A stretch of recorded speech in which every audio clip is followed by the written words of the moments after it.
First one we're going to be talking about is Echo Fox versus Team Liquid. Team Liquid wins 3-1. What the heck happened? Echo Fox just goes down and burns, and Team Liquid kind of look better, a little messy still, but still looks like they still look really good. What's up with that game? What happened? Yeah, I mean, I think you described it pretty well. I think Huni and Dardoch can't do enough. Like there was a game that Fox were close to closing out, right? And then Double Lift gets a quadra kill in the base. They save one turret and then they just like come back. Yeah. Like, oh man, like I think this shouldn't be a shock for anyone. We did say that the break would have been like should have been good for Fox, and to an extent it wasn't. I think the reason that didn't get swept was because they fixed a little bit, but it just wasn't enough, right? Double Lift and Ole look amazing, and it's gonna set up like a great final. We'll talk about that in a bit, but you know, Huni just isn't enough. He wasn't enough in SKT. You know, he wasn't enough with Fnatic when they went to Worlds, right? Like he's a great player, but he's just not enough to like 1v9 hard carry, right? Yeah, and I mean, he was smashing some of those games, like when compared to Solo. Not Solo. Oh my gosh, Impact. He was like ahead on CS, ahead on experience, doing great, just not enough. At least in this meta. Yeah, right? I mean, I think, yeah, and like I don't want to be like, oh, the meta favorite Team Liquid, right? Because I mean, it does, but Huni can play tanks, dude. He's a monster. He can play anything. He'll destroy. But Phoenix was his. You know, we didn't see him for like 2 weeks, right? And it's like, he's all right. Altic and Adrian, it's like Altic did okay, but you know, I feel like the problems that we saw arise halfway through the split never went away, and it's hard because I mean I was all hyped for Fox, right? And I kind of wanted them to go to the finals and stuff, like depending, right? I did predict that they were gonna lose 3-1 because I just feel like Team Liquid are just quicker, right? They snap to action. They're consistently going for these risky plays, and when Team Liquid beat Echo Fox, it was a 22-minute game that was really close. Like in the regular split, it was really close, and at 22 minutes they lost. They got Baron, like they lost the team fight. Echo Fox, they lost the Baron, and then they just ended up losing it all in like a minute. And it's just like you don't see kind of like that quick aggression from many people. And I think Xmithy's just kind of like that rock, right? I think you really don't go wrong, and it's kind of hard with someone such as Dardoch and Huni to really ask them to hard carry. Yeah. Yeah, I think overall is similar to Cloud9. Like the recent meta just did not fit Cloud9. It did not fit Echo towards the end of the season. Like it just didn't work for them, and for differing reasons. But it's like it wasn't their meta, and also we hadn't seen Phoenix. But I actually thought Demonte for mid, that Azir play was insane. I would have loved to have seen that, but like they put Phoenix back in. I wasn't entirely impressed by his play.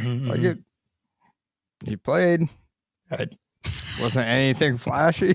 He had his keyboard and mouse connected. His monitor might have been off, but you know. He CS'd. I think he had some numbers there. He did some damage on the graph, but yeah. But as you know, Manny was saying, like Liquid is just one of those where it's like when they find their win condition, they know how to make sure that they capitalize on that win condition. And so with that Baron being able to just immediately turn that into a win, like Not a lot of teams do that. They're like, okay, we got Baron. Let's back it up. Let's push out our lanes. Let's, set up. Liquid's just looking at it like, we've got Baron. They're all dead. So we've got a decently long respawn timer. So we're just going to turn that into a win and just call it good. Mm-hmm. Yeah, I mean, even against Cloud9, right? It's like, oh, we can contest this Elder Dragon. And then you just have two people go, wait, we can just end, can't we? Like, we can just walk in. And it's like, oh, yeah, fuck it. And they did it, and they won, right? It's like, they're not clean games, right? Don't get me wrong, but when we go to the other semifinal, we're not going to get close to clean games, right? Yeah. Well, it's just, I don't know. I mean, like, Sam, you've been watching them, right? And it's like, we've seen them, but like, as a 100 Thieves fan, right? If you wanted to have the better odds at winning, you kind of would have wanted Fox to win, right? Like you kind of see like this kind of like aggression from Team Liquid that they kind of have like the better carries and arguably the better roles, right? Yeah. So what I would think is, with Team Liquid, they just play the game well, right? They know how to play. If any team is playing Echo Fox loves to just go crazy, go ham, create chaos, and then outplay, right? And that was a lot easier when, if Huni's on a carry, a flash auto means a lot more than if he's on a tank, what a flash auto does, to just completely turn a team fight. You don't see that from Altec, or you don't see that as much from Phoenix. You have seen it in the past, not right now. So like how we said about the meta, Huni's just only able to do so much. And because of that, just scrappiness and craziness and riskiness, I felt like 100 Thieves meeting Fox is definitely more favorable, because 100 Thieves, I think, I'm not sure about this week, but they just know how to play the game better. They're just smarter about things. I feel like they're calculated. They don't take the 55% chance. They go for like the 75% chance because they just wait it out until that happens. So Team Liquid does look good. Like you said, they have veteran players. They know how to play. Double F freaking popped off like crazy. It was awesome to see. And the thing is also, like, with something like that, it's like Double F played out of his mind, but like his team enabled him, right? Yeah, and he even tweeted that out, right? He was like, I like all the praise I'm getting, but hell no, that wasn't just me, right? Ole seems like he's kind of like finally meshing well with them. And I think I personally, the way I've seen it is, if I want an NA team to represent out of the two remaining now, us at MSI, I feel like NA has a better chance with Liquid.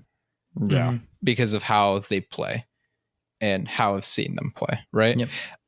With that in mind, obviously, I think everyone knows of the tragedy that occurred this weekend with Double Lift, so that's going to be a question mark of how he comes back. I think he's a professional player and he has the support needed, not just from his team, but from his fans. So I think it shouldn't be much of an issue going into like we'll do with our predictions, but it is a question mark that pops up, and it's very unfortunate that we see this in our game, right, in our league. It's not something that you should ever see, but we'll leave it at that, I guess, because it shouldn't be the main talking point for sure. Yeah, I think the only thing else to add to that, as far as I can tell from the news, Team Liquid and Double F are planning on playing, but I think Team Liquid and Steve is just a good organization that if Double F can't, they won't make him. And I think, I don't know who their substitute AD carry would be, or they might even Shoryu, I believe. Okay. And in his last 4 games, he's gone 1-3, and 2 games on Kog'Maw, 2 games on Ezreal.